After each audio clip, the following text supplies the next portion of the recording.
Hey guys, welcome to episode 5 of Nikkon's Revamps. In this one we take a look at Surge's Diver Machine. Like the Stinger Machine and Blizzard Machine, this isn't much of a revamp. In fact, you could really say it's a huge downgrade from its official counterpart. So yeah, there's not much of a story behind this one. It's really just a submarine with arms and legs made to study marine life and refitted for combat in light of the invasion from below. Like the much larger demo machine, it's another one of those mechs the Hero Factory had to procure in the war effort at the last minute, though it's not really made for combat. Its weight class and offensive capabilities barely even classified as a support mech, and it's mainly used for reconnaissance and rooting at enemy bases for the larger mechs to take care of. It's light, quiet, and stealthy, rarely even noticed by the larger creatures. It's also sometimes used for search and rescue operations. I just wanted to make something nice and small, something I think you could get for like $10, like the Evil Walker, only good. I also simply love underwater themes like the second Alpha Team line. It's also largely inspired by Jangbrix's Shadow Beast. I saw that and thought, hey, I want to make a mech made to not necessarily fight it, but maybe observe it and track it down to its lair to relay its location to HQ or something like that. It may not be the most glamorous sort of battle machine, but I felt like making something round and quirky and kinda plain, but charming in its simplicity.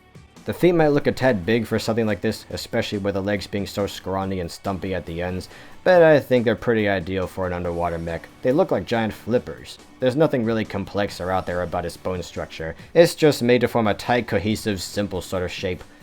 The cockpit is a lot like Breeze's Stinger Machine, only much more compact and minimalist.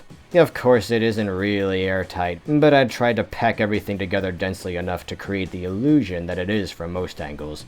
The arms and legs are nothing to write home about in terms of posability. It's as stumpy as it looks, but again, I think it's just part of the whole character of this thing. It's supposed to be this way. It may not be the most articulated of the battle machines, but its size makes it more maneuverable in the environment it's intended for. On an interesting note, it's one of only 2 mechs I've made to have hands, partly because it's so small it has an easier time picking up and holding smaller items that the larger machines would sooner crush or drop. I wanted it to look like it could hold things that an ordinary person could, in my efforts to make it look friendly and approachable. I'm not sure what its build type ought to be. It's not nearly as out there as the Blizzard Machine, but it's clearly not a Raptor build either. It's not aerodynamic enough to be used that way. Mixed class it is then, I suppose. In terms of weapons, there's a harpoon cannon with a tracking device and a laser pointer. While the harpoon itself looks vicious, it's really not made to hurt anything. It's just made to cling to the height of something like a Shadow Beast.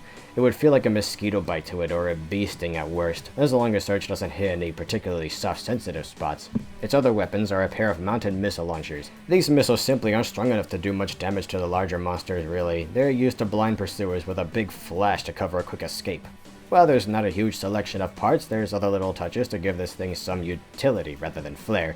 There's handlebars on the legs for a passenger to grab onto as a diver machine whooshes along.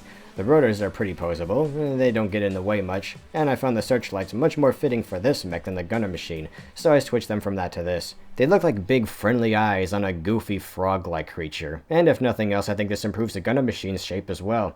As for other little touches, I moved these stickers further down on the canopy since the shape of this thing made it so that Surge would have to look up at them rather than in front of him like the other pilots get to. I kinda ruined the stickers in reapplying them though, at least they still stick. I also switched Surge's mean red eyes for a typical minifigure's yellow head without a second face. I like this because it harkens back to Galley and the Water Slicer, and it kinda sets Surge apart from the rest of the crew. The color scheme is similar to the Stinger machines in that we have a blue center in the form of the canopy, then a layer of gray wrapping around it, then a layer of blue, and then other darker bits further along the extremities. I try to keep all the green bits consistent, though for some reason I found the orange pod seat more fitting than the green one this time.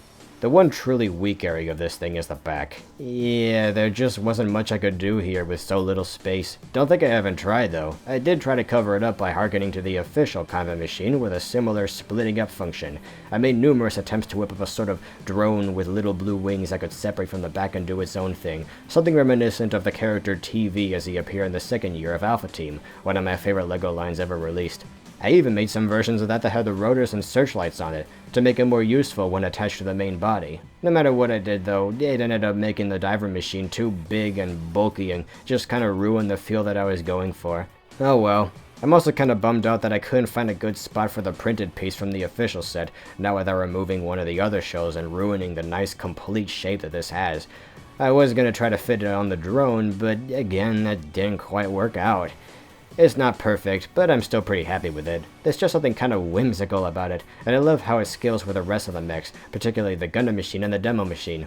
Like I said at the beginning, I basically just wanted to make something that was smaller than the Gundam machine, but didn't feel quite so bare bones as the evil walker. I mean, which would you rather play with? Which do you think has more personality? Sure, this one's a little more basic, a little more humanoid, but it's far from being the same as the others. Whatever I was trying to accomplish with this guy, I think I got pretty close, and it's actually one of my favorites now, for reasons I can't quite explain. I guess it's just something personal about it. All the little touches give it a feel that most of the other mechs are just too grand, too complicated, or too aggressive to convey, and the child in me likes it. Next time we'll take a gander at Bulk's Brawler machine. Toodles!